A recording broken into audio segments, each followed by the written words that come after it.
Distribuição Europa Filmes do Brasil.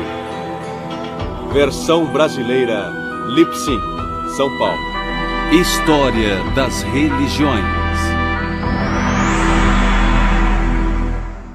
Estudiosos já estimaram que mais de 1000 línguas são faladas neste grande continente.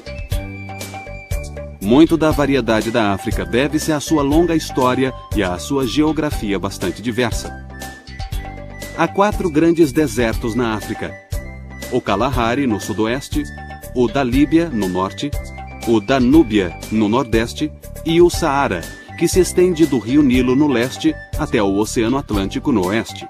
Só o Saara cobre 8.600.000 km², quase um terço da África. Nômades e tribos de pastores há muito tempo vivem nessas áreas desoladas.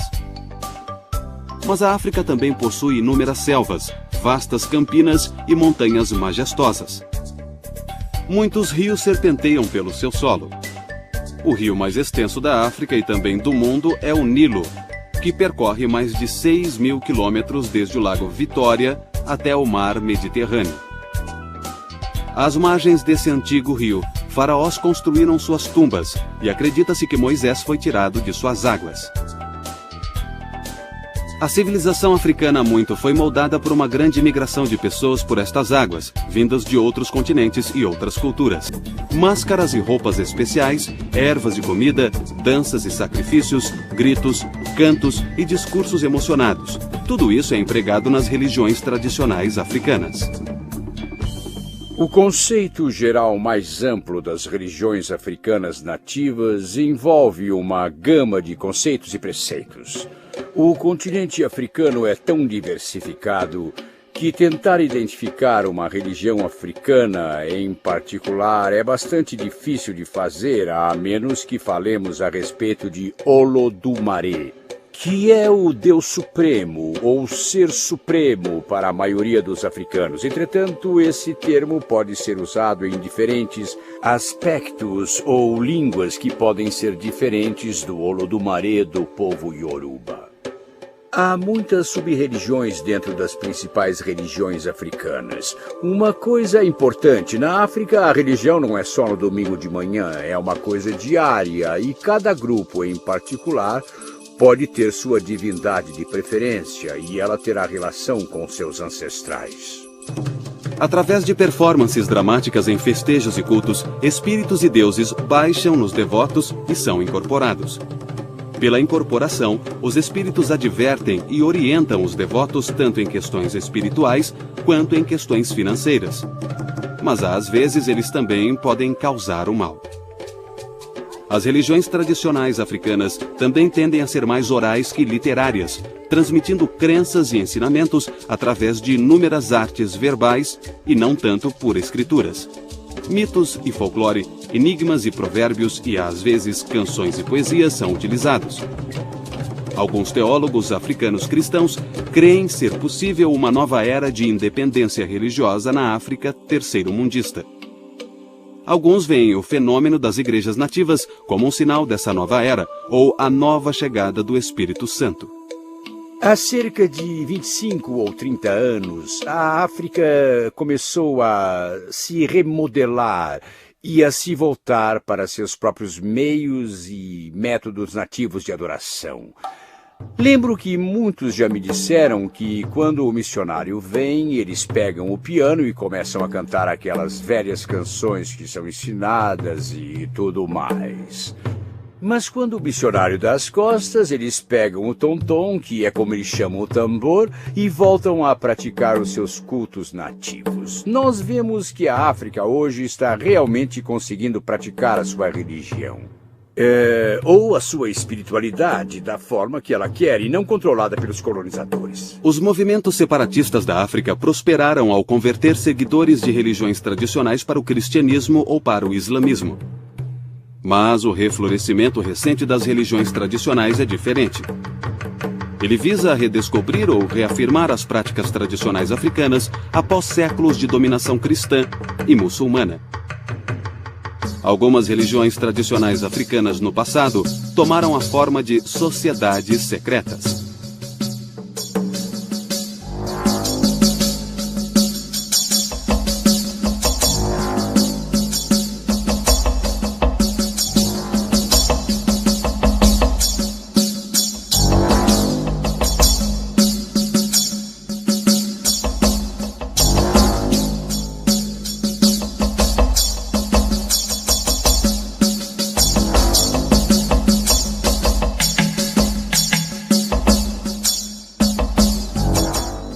Hoje, as sociedades secretas da África se tornaram outro elemento dos movimentos neotradicionais. Alguns teólogos africanos sugerem que as religiões tradicionais revitalizadas podem até ficar unificadas com o cristianismo e o islamismo africanos. Alguns até especulam que tais forças unificadas podem um dia unir a África como uma só nação. Hoje é comum dizer que os mitos constroem o mundo. Sobretudo para os tradicionalistas africanos, os mitos são histórias excepcionais, exemplares, cheias de significado sagrado e moral. Alguns mitos africanos referem-se ao comportamento moral, explicando por que certas práticas devem ser feitas de um modo e não de outro. Mas outros mitos expressam valores e atitudes morais em relação à realidade da África tradicional. Mitos e folclore, juntamente com outras artes orais, como enigmas e provérbios, têm assim uma função social ao dar à vida diária um significado transcendental. Apesar de gerações em contato com outras religiões dominantes, os iorubás conseguiram preservar virtualmente intactos os mitos tradicionais que há muito compõem suas práticas religiosas. O povo iorubá é um dos grupos religiosos mais numerosos no oeste da África, chegando a 15 milhões de pessoas. Embora habitem a maior parte da Nigéria, os iorubás também habitam regiões que vão do Benin até o rio Níger. Os iorubás não são meramente uma tribo. Eles já foram uma civilização próspera, dedicada à lavoura e ao engenho. A religião iorubá é geralmente associada ao politeísmo. Mas tal associação ignora totalmente a natureza da religião iorubá, assim como seus mitos, seu folclore e seus rituais. A religião iorubá de fato abrange um conjunto de divindades, mas todas elas são manifestações de uma divindade suprema. A estrutura Ifá, Orixá ou o panteão começa com o Olodumare, que é traduzido como o controlador do universo. Essa entidade seria conhecida como nosso Ser Supremo. A partir dessa entidade, nós temos os orixás. Esses seres divinos são várias expressões do Ser Supremo, que foram encarregados pelo Ser Supremo de criar o mundo. Essa versão comum do mito da criação dos iorubás nos revela algo sobre a relação entre o Olodumare e as divindades menores chamadas de orixás. Cada orixá é uma representação ou manifestação do poder de Olodumare, mas nenhum deles é Olodumare. Somente Olodumare é supremo. As outras divindades exercem um papel muito importante. Elas são mais atuantes nas questões humanas. E o Ser Supremo é meio que representado por essas outras divindades. E cada uma tem seu próprio altar, tem seu próprio sacerdócio, seu próprio conjunto de tabus e objetos sagrados, locais sagrados, e controla aspectos específicos do comportamento humano ou de todos os nossos problemas globais. E isso praticamente não existe nas religiões tipicamente ocidentais. O Olodumare, de fato, remonta aos primórdios da mitologia iorubana, mas seu poder e sua presença é manifestada e transmitida em mitos que personificam a natureza e os processos naturais. A terra, os rios, lagoas e oceanos, tudo é respeitado como pessoas ou deuses. Às vezes, o Olodumare é até mesmo retratado como uma pessoa importante que viveu há muito tempo. O orixá Nlá, também chamado de Obatalá, é uma manifestação de Olodumare. Esse orixá, ou deus menor, é o criador, o modelador das formas humanas. Embora o Batalá geralmente seja andrógeno, ele é mais frequentemente descrito como homem. ele é o criador dos bebês no útero. Ele até mesmo cria os deformados e desfigurados. Portanto, zombar de tais criaturas desafortunadas é zombar do próprio Obatalá. Não está totalmente clara qual é a relação entre Obatalá e os outros orixás, mas de acordo com a mitologia iorubana, existe aparentemente uma hierarquia de orixás. Alguns têm sua origem no próprio Olodumare. De acordo com a primeira versão do mito da criação, esses orixás originalmente habitavam os céus com Olodumare e eles auxiliam Obatalá em seu trabalho de criação. Esses orixás também são divindades primordiais. Entre eles estão Exu, Xangô, Ilê e Olum-Milá. Olum-Milá também leva o título de Babalaô, o pai dos mistérios. Ele é enviado por Obatalá para dar orientação. Exu, outro orixá primordial, é representado na mitologia iorubana como o brincalhão. O brincalhão ou travesso aparece em muitas mitologias tradicionais africanas. Os muçulmanos e os cristãos geralmente associam Exu com Satanás, o acusador ou enganador. A associação não é de todo enganosa, porque Exu desafia e põe à prova. Ele também tem grande conhecimento dos desejos secretos e do destino dos devotos.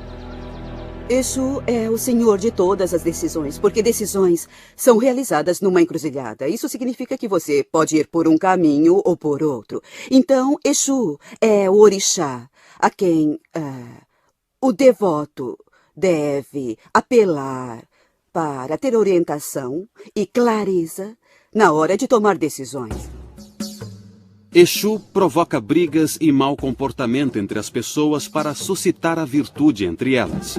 Dessa forma, ele acaba suscitando a ordem moral e a digressão religiosa. Ele é muitas vezes representado com formas humanas, com chifres na cabeça e com uma clava ou faca ao lado. Às vezes ele é um homem pequeno que, embora cheio de pompa, também tem consciência de sua baixa estatura. Em algumas tradições, Exu é representado por um falo. Nos mitos iorubanos, ele quase sempre traz calamidade. E num dos mitos, ele até mesmo invoca a calamidade entre os demais orixás primordiais.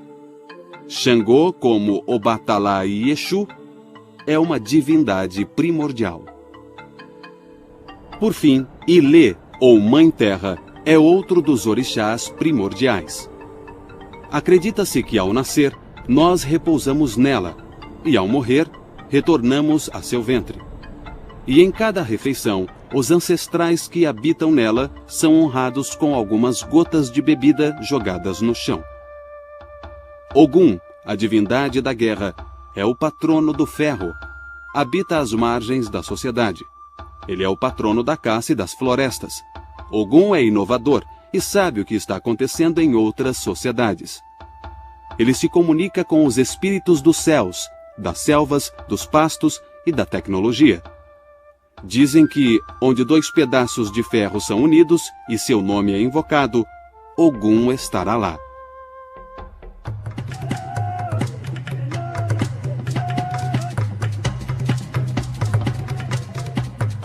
Entre os Shonan do Zimbábue, os ancestrais são os intercessores entre o Deus Supremo e a comunidade dos vivos.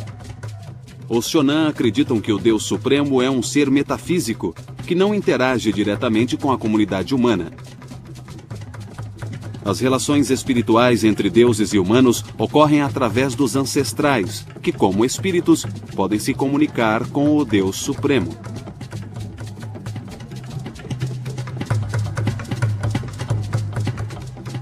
Mas os ancestrais Shonan também são espíritos humanos que se mantêm ligados à sociedade terrena. Independentemente de como os humanos são vistos entre esses povos tradicionais, eles estão quase sempre ligados ao mundo divino, ou por seus espíritos, ou pelo destino.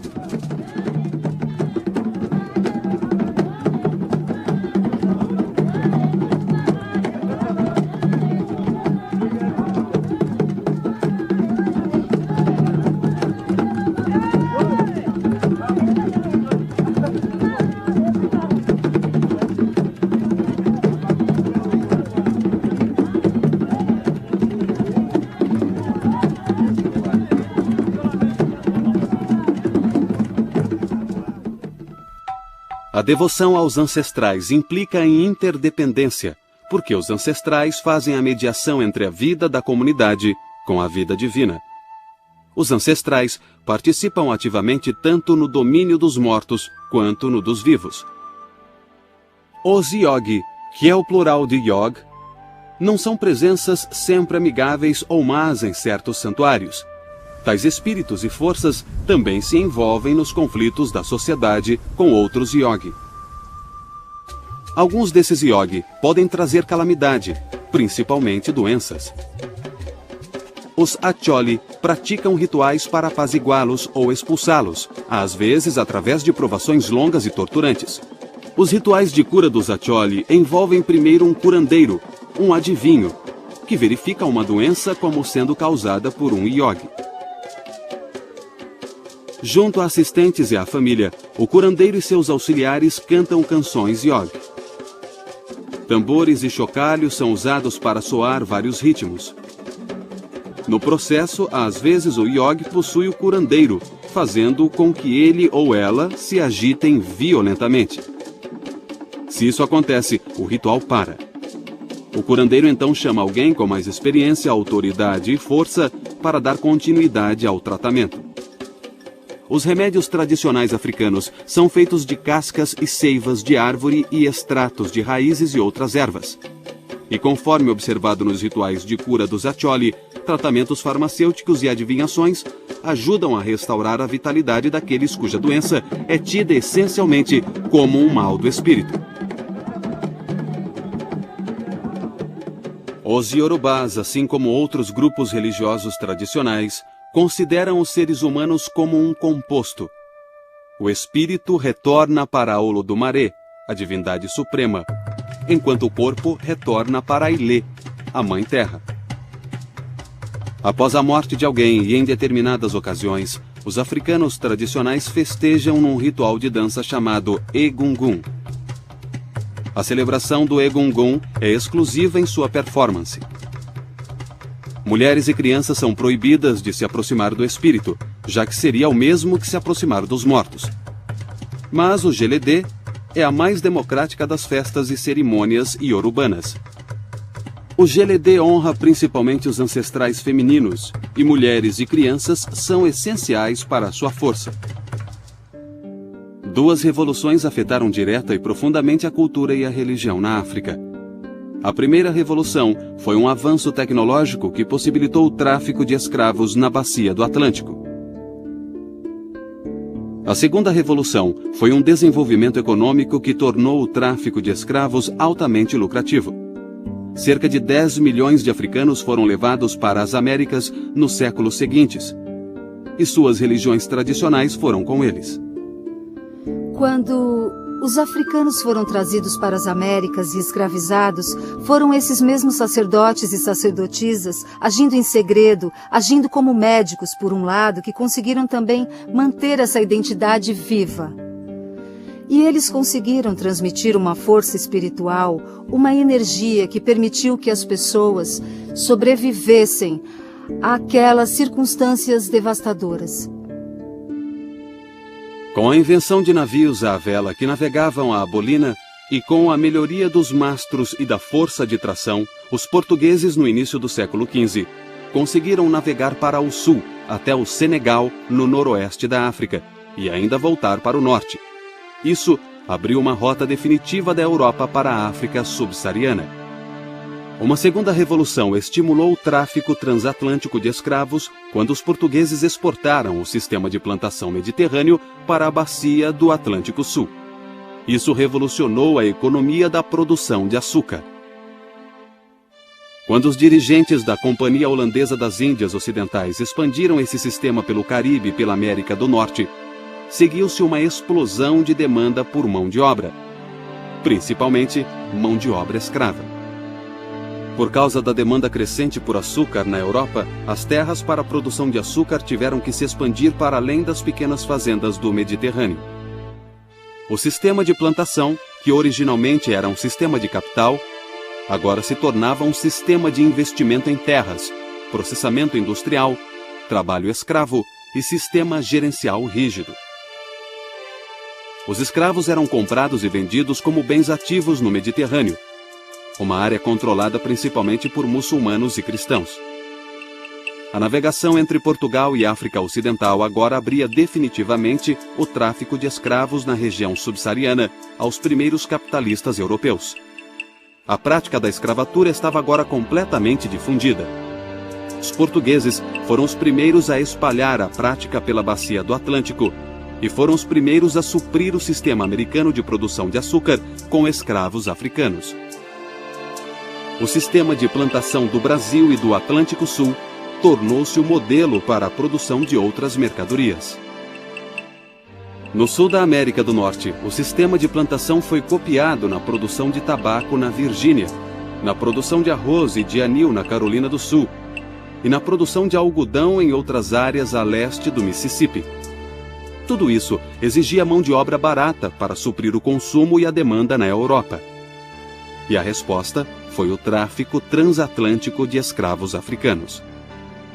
Dos cerca de 10 milhões de escravos que chegaram às plantações nas Américas entre 1502 e 1860, entre 500 mil e 700 mil foram trazidos para a América do Norte. O restante ou foi para a América Central ou para a América do Sul. Cerca de 30 a 50 milhões de outros africanos morreram ou durante a travessia do oceano ou enjaulados em portos de navios negreiros na África ou em guerras tribais africanas causadas pelas influências maléficas do tráfico escravista. Os primeiros escravos africanos foram exportados inicialmente do oeste da África, mas os portugueses, os espanhóis e principalmente os holandeses logo estariam chegando também à África Central. As religiões tradicionais africanas são fundamentadas em rituais que visam a algum favor, vantagem ou orientação dos espíritos ancestrais. O aspecto performático da religião na África inclui muitos fenômenos relacionados à magia, como encantos, amuletos, santuários, adivinhações e possessões espirituais. Na verdade, tais fenômenos mágicos caracterizam as religiões africanas tanto quanto as artes orais que comentamos antes. As funções dos encantos e amuletos na África estão relacionadas a poderes, espíritos, divindades menores e fantasmas. Este fetiche africano, que se chama camise na língua africana, representa uma figura de poder. Ele é reverenciado como uma pessoa, não como uma escultura. E ele é usado para vários métodos de cura, de vingança, seja de que natureza for. Note que há lâminas enfiadas no fetiche e também alguns pregos. Bem antes que os colonos chegassem, os africanos usavam lâminas. O mesmo tipo de lâmina colocada nas lanças era usado para colocar no fetiche. Para dar um bom exemplo, se eu sou o curandeiro, sou o chefe espiritual que faz todas as curas na aldeia, e um dos aldeões chega a mim e me diz: escuta, estou com uma dor aqui do lado, eu, como chefe espiritual, o curandeiro, pego e enfio um prego ou uma lâmina neste objeto aqui, exatamente onde a pessoa está se queixando de dor. Aí esse objeto, esse fetiche, esse camise absorve toda a dor. E a pessoa volta depois e diz ao curandeiro ou ao chefe espiritual: olha, eu fiquei bom, estou curado. Então, todas essas lâminas que você vê representam o número de vezes que as pessoas vieram ao chefe espiritual para serem curadas. Os tradicionalistas africanos vivenciam a religião como um encontro com forças e presenças estranhas, tanto humanas quanto espirituais. E muitas dessas forças podem ameaçar o bem-estar da comunidade e de indivíduos.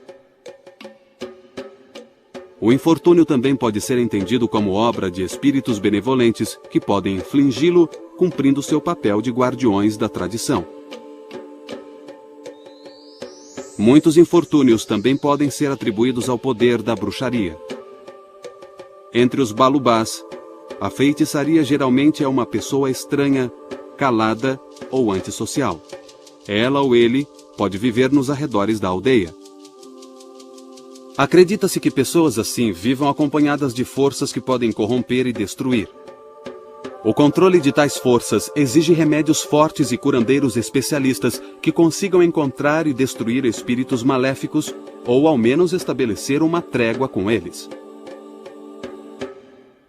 Elementos das religiões tradicionais africanas foram inicialmente exportados do oeste da África para o Brasil no século XVI.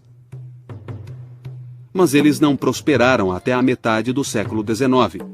Muitos cultos tradicionais africanos se enraizaram. Os diversos cultos brasileiros dão ao médium espiritual um papel essencial, com ênfase especial na possessão de espíritos e na adivinhação.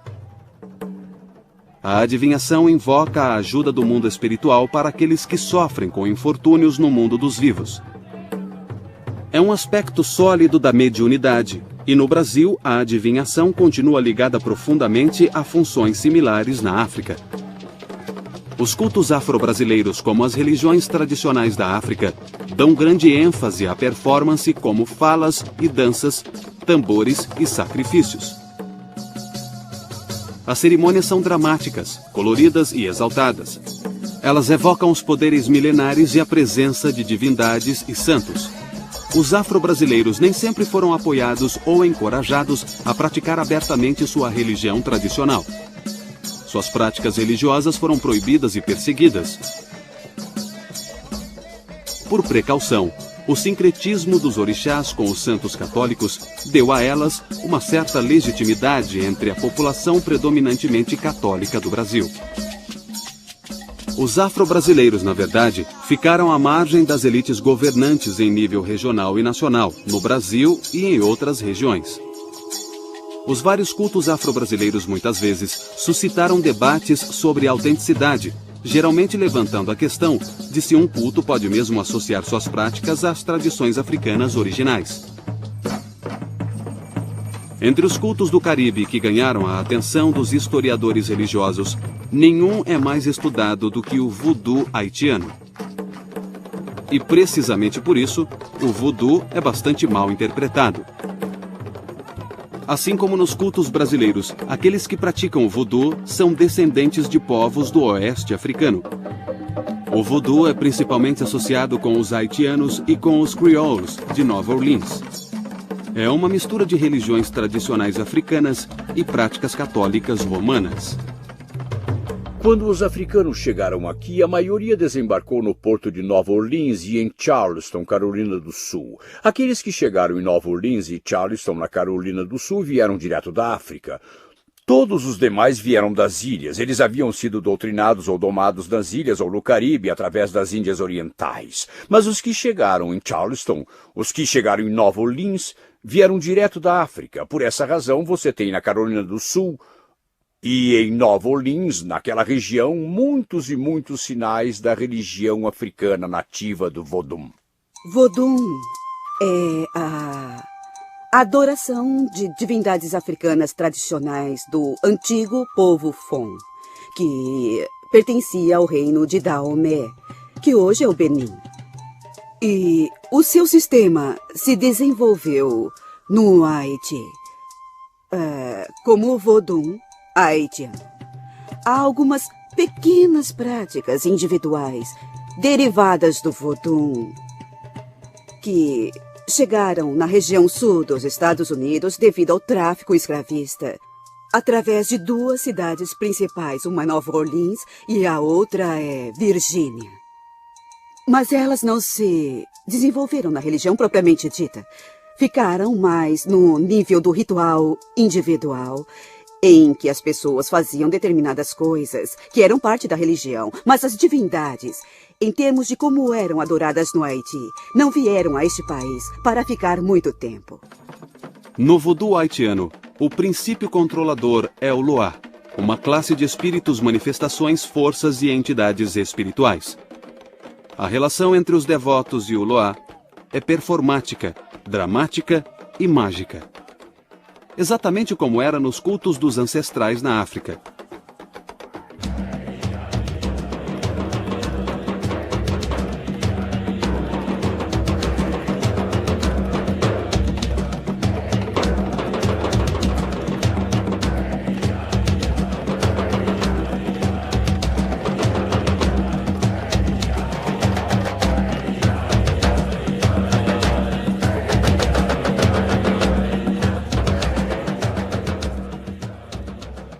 A prática do voodoo começou a diminuir quando o Haiti chegou ao fim do século XX.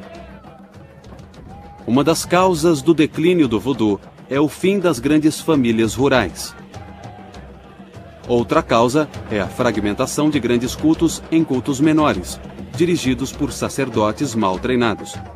Uma outra causa é a pobreza, que fez com que muitos devotos do voodoo procurassem a vida urbana. Nas cidades, esses devotos esquecem suas preocupações agrárias tradicionais e sua ligação com os espíritos ancestrais. No entanto, o culto do voodoo ainda é uma crença vigorosa na bacia do Caribe e em partes da América do Norte. Entre as menos conhecidas das religiões afro-caribenhas está a santeria, uma religião tradicional praticada principalmente em Cuba e em Porto Rico. A santeria, que significa adoração aos santos, preserva elementos distintos da religião iorubá no Novo Mundo.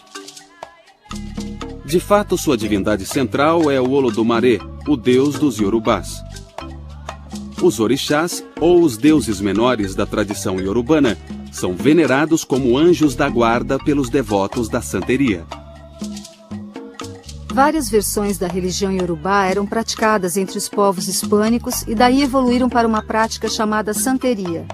A religião iorubá acabou se misturando com o catolicismo francês. Algumas divindades dos iorubás foram transformadas em santos naquela época. Portanto, havia uma certa correspondência e eles conseguiram transformar todos aqueles conceitos religiosos em algo bem mais aceitável. Então, a santeria e iorubá estão muito ligados.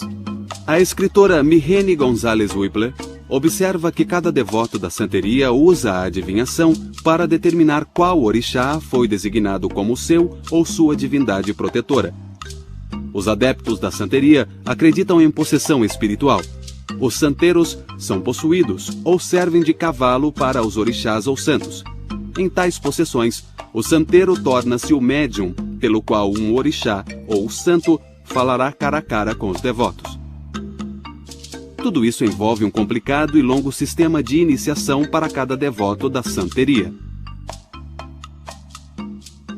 O amor é uma virtude de Olodumare que nós aqui na Terra tentamos alcançar. Para adquirir e manter o verdadeiro espírito do amor, devemos nos sacrificar e alimentar o espírito diariamente. Isto representa a bondade de Iejiabe. Purificação, bom caráter e longa vida.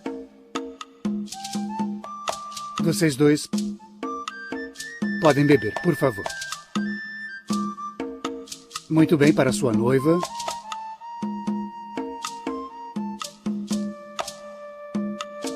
Anje, anje mai.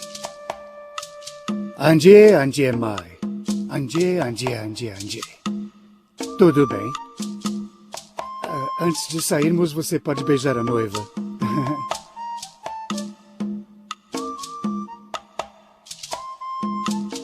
Mas esse foi um beijo muito bonito mesmo. Então vamos lá, tudo bem? Anje, anje, anje, anje, anje mai.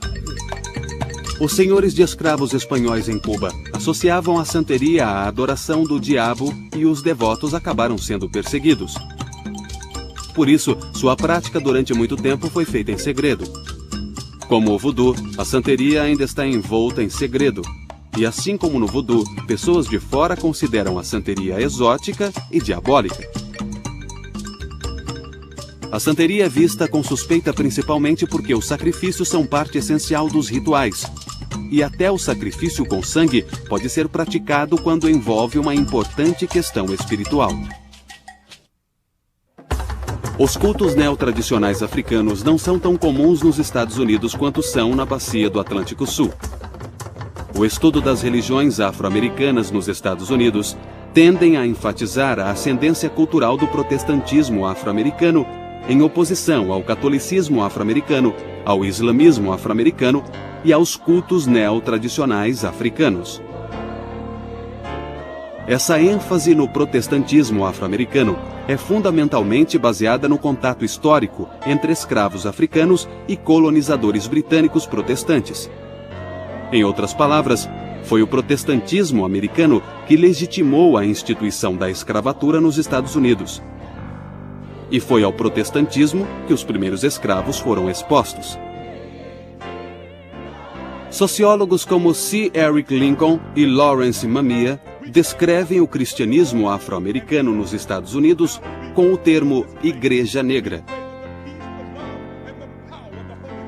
Sociologicamente, as igrejas negras são aquelas constituídas por qualquer cristão negro, se ele ou ela for membro de uma congregação negra. As igrejas negras, assim definidas, são as 7 maiores congregações independentes, controladas exclusivamente por negros e juntas agrupavam 80% dos devotos religiosos negros no final do século XX. Certamente, uma coisa que precisamos dizer que foi transmitida das religiões tradicionais africanas está presente em toda a cultura e nas religiões afro-americanas é a música. A música, a cantoria, o evangelho, a música gospel, os spirituals, porque todo esse conjunto dessas performances religiosas, creio eu, está muito ligado à expressividade africana. A forma como todos na congregação se envolvem e as pessoas pulam, gritam, dançam, se emocionam e o ritmo da liturgia vai se elevando, atingindo o ponto máximo e depois retornando. Ali, com certeza, existe um padrão, um formato que permite, encoraja todos a participarem e a se envolverem também nesse processo.